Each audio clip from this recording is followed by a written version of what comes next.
This year, Indonesia recorded the highest rice production and grain reserves in our history.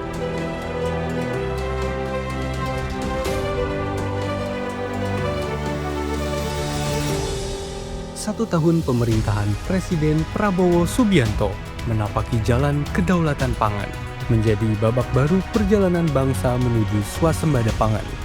Melalui koordinasi dan kolaborasi lintas kementerian dan lembaga, pertama dalam sejarah, stok beras Indonesia 4,2 juta ton. Ini memastikan masyarakat tetap tenang menghadapi fluktuasi harga dan kondisi global yang dinamis. Stabilisasi pasokan dan harga pangan terus dijaga.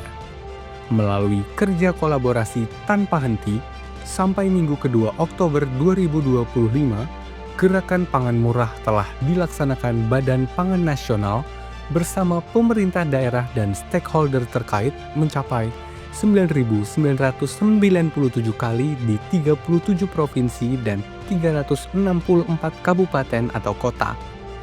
Ini telah melebihi realisasi GPM tahun 2024 yang saat itu di angka 9.547 kali.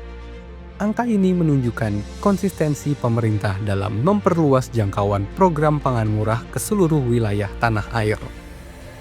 Kios pangan kini hadir di setiap penjuru Nusantara.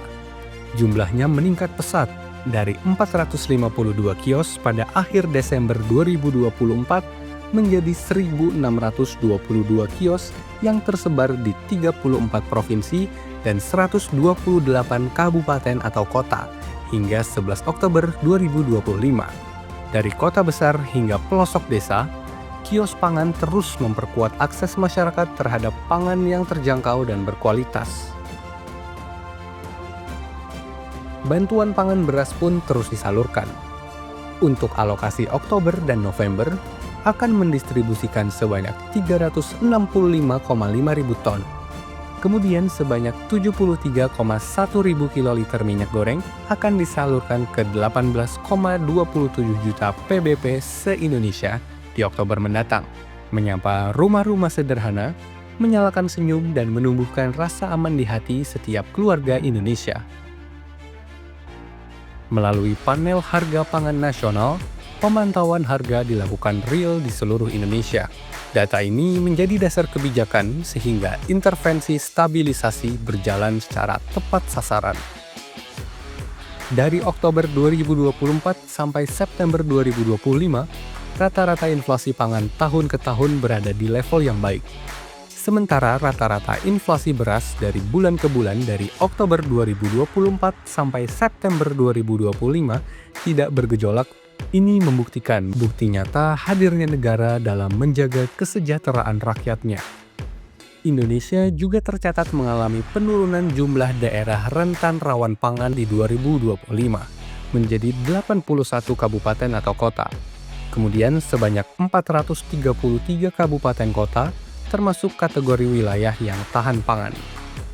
Ini berdasarkan peta ketahanan dan kerentanan pangan atau Food Security atau Vulnerability Atlas atau FSVA tahun 2025.